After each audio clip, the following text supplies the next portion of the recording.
Cher, hey, congratulations for Death in Texas. Thank you. Thank you very much. It's quite an enjoyable drama, especially the fact that some of us can't see that twist coming at the end. You know, that to me was the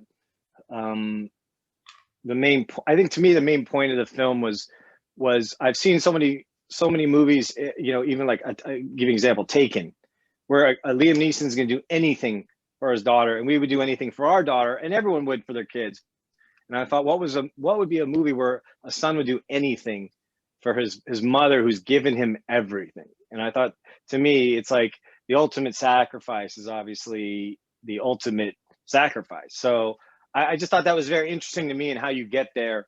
You kind of work your way back from that. But that was the goal, is to kind of, you know, hopefully trick the audience into thinking that it's all going one way, and then, you know, all his plans are out the window at some point, and then it all goes sideways. So where was the inspiration for Death in Texas actually came from originally? What sparked the idea for you? You know, I worked for Michael Bay, and the first day there, I pitched the movie Pearl Harbor, and I was like, I always was, and I started writing big spec movies. I had a big movie at Paramount that was going to go, and I wanted to do these $150 million spectacle movies. And then, you know, things slowed down in that regard, and somebody gave me the advice to do indies. And I started writing indies, and the first one I wrote was this movie called Cops and Robbers, and the second movie I wrote was Death in Texas. And, you know, I think that the central question of how far would you go for somebody you love was how I originally came up with the concept. And then I kind of worked back the story. I kind of, you know, I definitely knew I wanted to put a couple twists in there, and throw off the audience. But, you know, there's two kinds of scripts for me now. There's you know, the ones people pay me to write, and you don't really have a choice, and they're telling you, you know, I want a pink zebra in it, and you're like, here's a pink zebra. But this one I just got to write, and, you know, it's a little, to me, you know, without sounding too corny, it was my homage a little bit to Tarantino, because I thought, like, these people felt to me like they're all kind of lost and desperate, and kind of say something in their limited time, each of the characters. And to me, I was like, if I'm going to write something, I'm just going to go for it. So this is kind of that's kind of the inspiration. Well, it's quite the opposite of Pearl Harbor and Hurricane Heist. Yeah. Those movies were. I get asked to do disaster movies all the time, and it's always like, okay, well, I literally have people calling me saying, how can we blow up the world different? And you're like, I don't know. And you bring up, like, you know, super volcano, and I was going to do one recently, and they're like, The Rock's doing San Andreas too, and that's going to have a volcano. So I'm like, I give up. So, you know, these kind of movies are a lot more fun, and the technical aspect of it is you get to sit there with the actors and really let them, like, share, and let them really do something as a character, whereas opposed to, you know, the big spectacle movies, it's like hit your mark and make sure the green screen doesn't fall down behind you. So it was a lot more fun to do this kind of intimate movie and kind of just, you know, go for it a little bit with the cast. Absolutely. Well, Cher, we didn't forget you. So No. let's throw off the easy question to you. Why did you want to be a part of this very good indie movie? I mean, there's no green screen in that bar at all. No green screen. It's all me. Everything's me. It's all her. That's right. Proud to say. No, you know, it's funny. When I read the script, we have a little backstory about it I'll share. Scott and I met because of this. We met through a producer that had known about Scott's script before this ever came to fruition that it was going to be made. And they said, I think you'd be a perfect Jennifer. You should meet Scott Windhauser.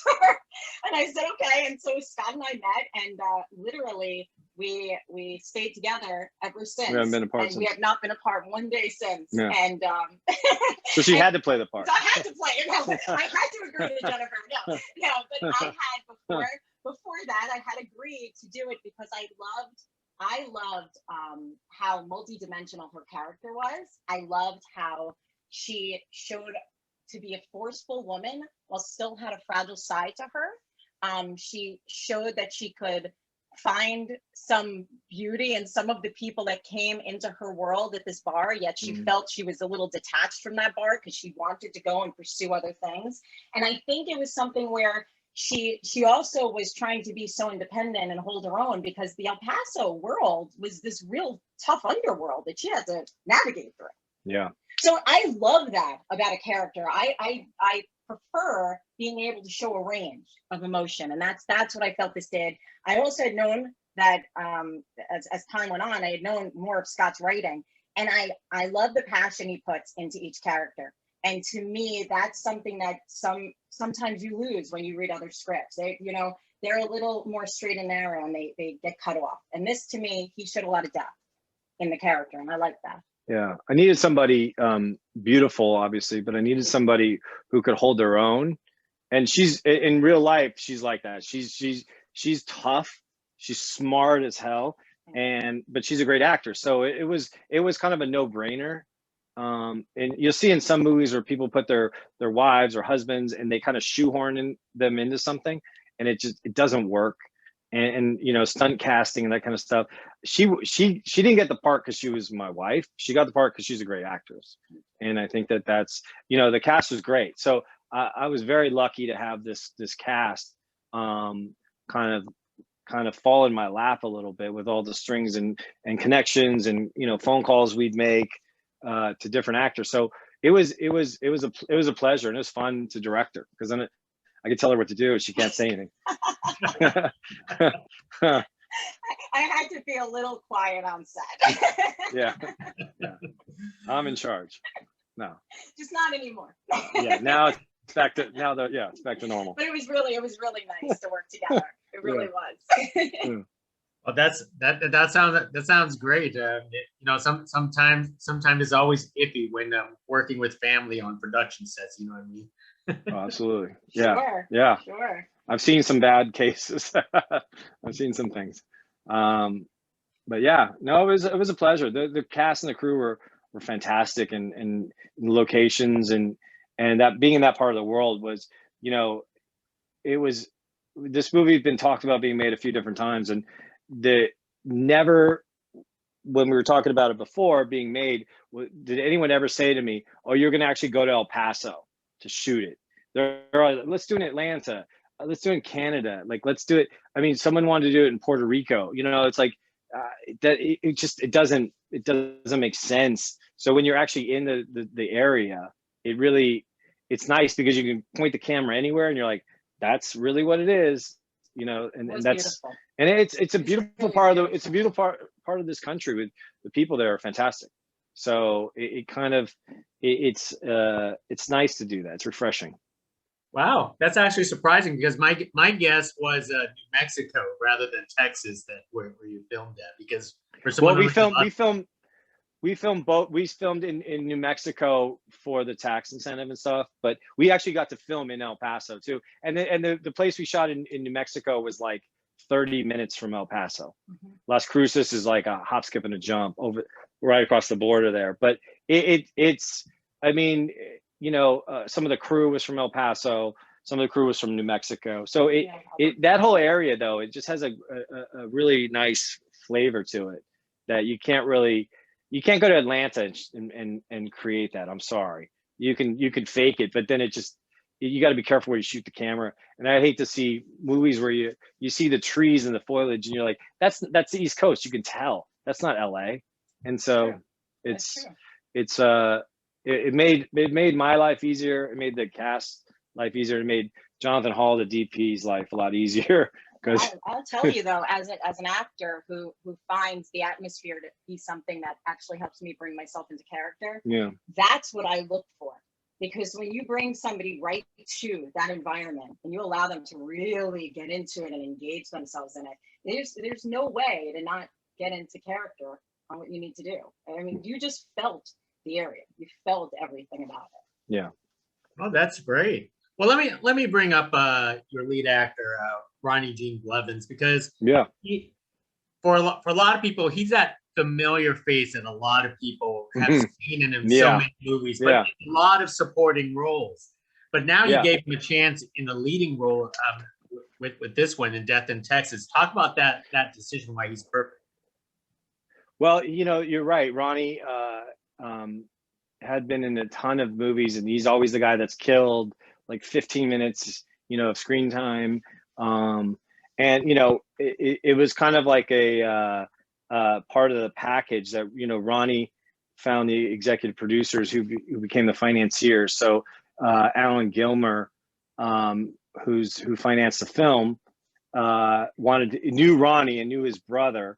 So he wanted to give Ronnie a shot. So it was kind of like, we're going to do this movie. And Ronnie was kind of always, that was the deal that was made. So it was kind of, you know, that way took a lot off my plate in terms of finding the lead. And, you know, Ronnie's a good actor, and he pulled it off. He just needed a chance to kind of show people. And I think that, you know, there's so many actors out there that just need like the opportunity. You know, Cher's been in a ton of stuff. She should be in a lot more stuff. And it's like you know, your heart breaks for, like, you know, my wife should be on a series regular show, but it's such a hard business, especially with the pandemic and everything.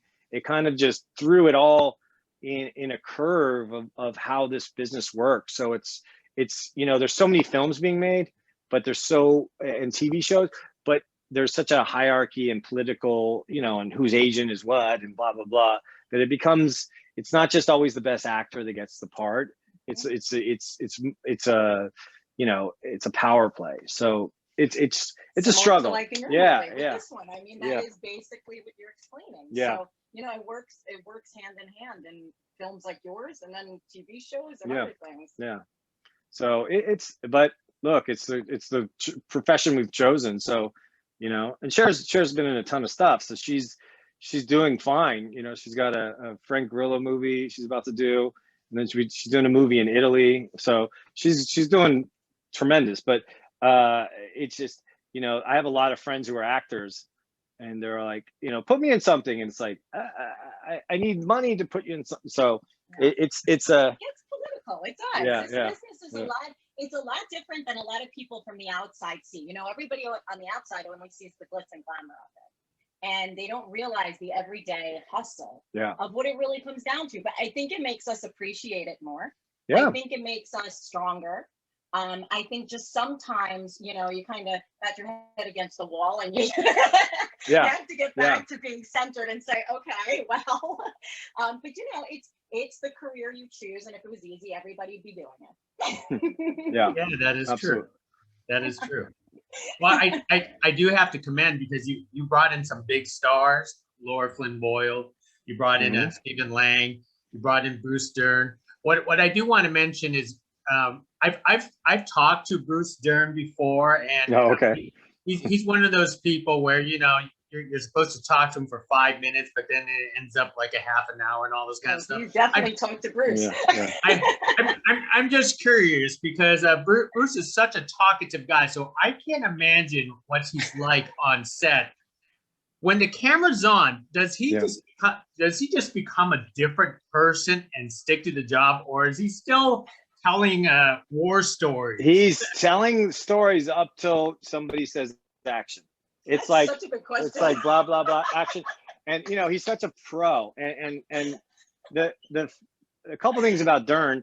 So yeah, he tells story. He has the most amazing stories. Like him and Nicholson were doing this, and you know, the people he doesn't name drop because he doesn't have to. But when he tells you a story, it's like, oh, you and Fonda were doing what? You know, so it's true. It's hard to get him out of the chair sometimes. So you have to kind of, you know, listen to story. I would sit and talk with him all day, because he literally is the funniest guy. But he's such a pro. When he turns it on, and he pulled me aside and he said, he said, look, I love the script. I love everything about it. I'm going to give you the script, and then I'm going to give you, he calls them Dernsies. And so he'll throw in these words, and he just, like, you know, the chewing up the scenery, whatever you want to call it. I loved it because his character called for it. You know, if he was playing the president and then he did this, you'd be like, I got to rein him in. But this one, you just let him off the leash, and he just nailed it. He there's some of them that made the cut, and he's just very he brings you so much more, and he knows you when you have it. And having someone like Dern, you know, you're like, okay, he's going to tell you some stories, but you're going to get so much in the can that you're so happy. Everyone loved him. I don't know anyone that said a bad word about Dern. I've known him for, I don't know, 5-10 years. I've never heard anyone say anything bad about Dern. And he's just, you know, because I think the movie he did before this was Tarantino's last movie. So he was telling me stuff about Tarantino, and he's like, he said, oh, you kind of remind me of Tarantino. And I was like, can you say that again so I can turn on my iPhone and record that? But he was very complimentary, and he loved the cast and the crew. And I think, again, I think being in that part of the world, everybody from a driver to the executive producers to the mic guy to hair and makeup, they all treated everybody great, and everybody responded to that. Stephen Lang was absolute pleasure to work with. I would work with him on anything, anywhere. Guy is such a great actor, but he's also very he's very down home and humble and approachable, and like, he just loves to discuss things. Laura, she's like a family member now. We love Laura. She literally, her and her husband, the nicest people in the world. Laura couldn't have been more gracious and so enthusiastic to do this part. I couldn't say enough good things about the cast. Well, I think it's a compliment to you, though, and I have to throw this in because, and then I'll tell you how much I love Dern. But Scott, you know what? They don't need that. They didn't need your film. They didn't need to do it. They really found something, and this is what we used to discuss when we were off camera, all of us, is they really loved what you wrote. They loved the passion you put into it, and they don't need to do a film. They want to do films, and they choose. See, this is where we were talking about what happens in the hierarchies of acting. They choose what they want to do. And you know what? I think it was a great compliment to you that they really enjoyed your set. They really enjoyed your writing, and then they enjoyed your directing, and that's something that we all shared on the side. So whether I've told you that before or not, that's sweet. It's the truth. And I will tell you, I love that question because Dern was just hysterical the entire time, and I had the pleasure of having so many scenes with him. I loved spending time with him. I mean, every time I saw him, it was like a big bear hug, and I had our little daughter with us, and she was only a few months old, by the way, when I shot this, and she literally was just like sitting in his arms, and he's like, this is awesome. He was just he's such a sweet man. But then you go to the side of Dern, the actor, and it was so remarkable to work with him. I was telling Scott that the one thing I appreciated was he almost tests the actors, and either you're okay with it or you're not. And I'm somebody that likes that challenge, and he enjoyed being able to go off script and seeing how you reacted to him. And if you reacted well, he just engaged you more and more and more. And there was extra footage and there's extra time together. And I appreciated his compliment to me, which was that I held my own. And that's a big deal coming from a man like that, that's been in front of so many people. He loved the fact that he didn't make me flinch. And I love the fact he didn't, because we had some great time together. Yeah, that's true. That's true. It was great. Very true. I think this overall this movie was terrific, especially being indie project, not a hurricane movie, not a war movie. No disasters, just personal disasters, or volcano or anything like that.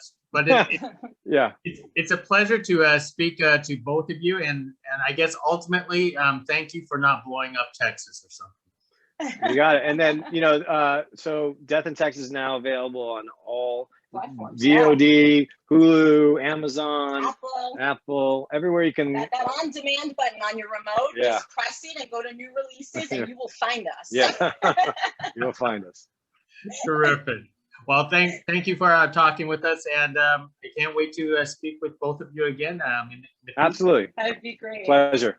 Thank Hey, you. Thank you. Bye now. Bye. Bye.